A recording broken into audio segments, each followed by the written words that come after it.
আশা করি সবাই ভালো আছো আর আমিও ভালো আছি। তো আজকের ভিডিওটি ঠিক দুপুর থেকে শুরু করছি। এখন ঘড়ির কাঁটায় বাজে ঠিক 2টো। তো এখানে একটা হিন্দুদের কি প্রোগ্রাম হবে, ওই যে আগুনের ওপর দিয়ে হেঁটে যায়। তাই আমার ননদ বলল চলো দেখে আসি, তুমি কোনো দিন দেখোনি। তো তাই চলে এলাম। ছোট্ট একটা কি সুন্দর মেলার মতো বসেছে, বাচ্চাদের সমস্ত কিছুই পাওয়া যাচ্ছে। এটাতে করে নাকি ঘুরবে, আমি এটা কোনো দিন দেখিনি, এটা সম্পর্কে জানিও না। যাই হোক, তো সে হতে মনে হচ্ছে অনেক দেরি হবে, বাচ্চাদেরকে ঘরে ছেড়ে এসেছি। তো যেমন তেমন করে বলি চলো আর দেখবো না, বেরিয়ে যায়। একটু খাবার দাবার কিনে নিলাম। এখানে পাওয়া যাচ্ছে জিলেপি, তেলে ভাজা অনেক কিছু, মিষ্টি, সিঙ্গারা, বোঁদে, অনেক কিছুই পাওয়া যাচ্ছে। কিছু ঝুড়ি ভাজা বোঁদের সঙ্গে মিশিয়ে নেওয়া হলো। তারপরে আর তারপরে ফিরে আসছি।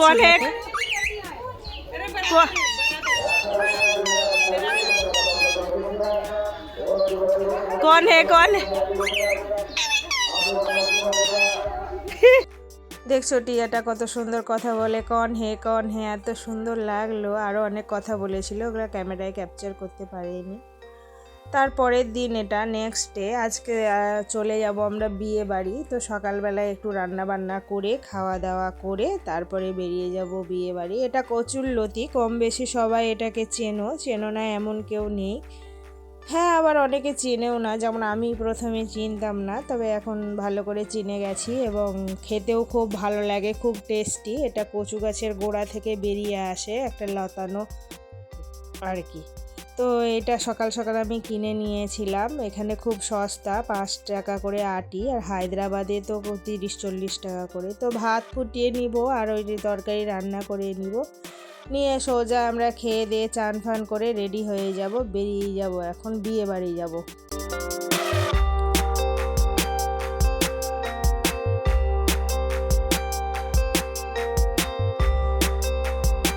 সবাই মিলে বেরিয়ে গেলাম, বিয়ে বাড়ি চলে যাচ্ছি। সঙ্গে আছে আমার শাশুড়ি, 2টো ননদ, আমার কাকি শাশুড়ি, তার ছেলে, স্বামী আর আমি, আর আমার পুচু মেয়ে।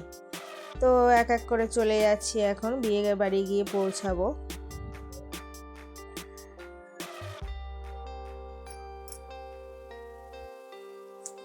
তোমরা যে যেখান থেকেই দেখছো আমার ভিডিওগুলি, যদি এতক্ষণ অবধি দেখেছো তো প্লিজ একটি লাইক কমেন্ট করে দিও। বিয়ে বাড়ি অ্যাট লাস্ট পৌঁছে গেছি, গিয়ে পৌঁছেছি সবারই লাস্টে। আমরা বিয়ের নাস্তায় অনেক কিছু দেওয়া হয়েছিল, লাস্টে যাওয়ার জন্য আমরা কিছুই পাইনি। প্যান্ডেলটার উপরটা ঠিক এরকম করেছে, গ্রামের বিয়ে বাড়ি, দেখো এর থেকে ভালো আর হতে পারে না। এটাই হয়তো একটু ভালো কোয়ালিটির হয়েছিল আর কি। বেশ বড় করেছিল প্যান্ডেলটা বেশ বড়ই ছিল, ছোট ছিল না। অনেকগুলো সেকশন তৈরি করেছিল, বেশ ঠিক ছিল মোটামুটি আর কি। বড় দেখছি আমাদের সঙ্গেই লেট করে খেতে বসেছে, আর আমরাও বসেছি। নাস্তা খেয়ে নিচ্ছি এখন। নাস্তায় দিয়েছিল ফল, দিয়েছিল ছোলার ডালের তরকারি, জুস, এই সব দিয়েছিল। যারা আগে খেয়েছে তারা বলছে নাকি আরও অনেক কিছু দিয়েছিল। লেট করে গেছি বলে অনেক কিছু স্কিপ হয়ে গেছে আমার, ওই জন্য বিয়ে বাড়িতে কোনো দিন লেটে যেতে হয় না, কেউ যাবে না লেট করে। এখানে বিয়ে পড়ানো হচ্ছে, বর বসে আছে। আমার ভয়েসে আজকে ব্যাকগ্রাউন্ডের অনেক সাউন্ড আসবে, গ্রামে আছি তো, তাই প্রাইভেট রুম বলে কিচ্ছু হচ্ছে না আমার। বাইরে সাউন্ড এসেই থাকে, জানো তো গ্রামের পরিবেশ কেমন হয়।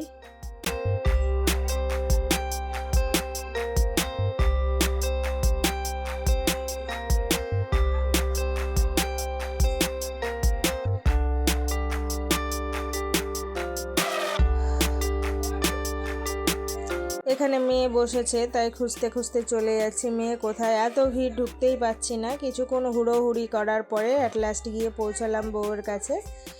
এই যে দেখতে পাচ্ছ এখানে বউ বসে আছে, বউ খাওয়া দাওয়া করছে, জল খাচ্ছে এখন। এটা বরের বোন। গ্রামের লোকের সব খাওয়া দাওয়া হচ্ছে, গ্রামের লোক এরকম নিচে বসিয়েছে আর বরপক্ষকে এরকম প্যান্ডেলে দিয়েছে। খাওয়া দাওয়া ঠিকঠাকই করিয়েছিল, খারাপ কিছু একটা করায়নি, বাট গরম অনেক ছিল, কারণ একটি করে ফ্যান দিয়েছে, আর এই গরমে একটি করে ফ্যান মানে বুঝতেই পারছো দারুণ কষ্টের ব্যাপার। যাই হোক, যেমন তেমন করে খেয়ে দিয়ে বেরোতে হবে আর কি। বসিয়ে এসে অনেকক্ষণ ধরে রেখেছে, কিন্তু এখন অবধি কোনো খাবার এসে পৌঁছায়নি। দেখা যাক কখন খাবার এসে পৌঁছায়, আমরা তো সবাই মিলে ওয়েট করছি আর কি।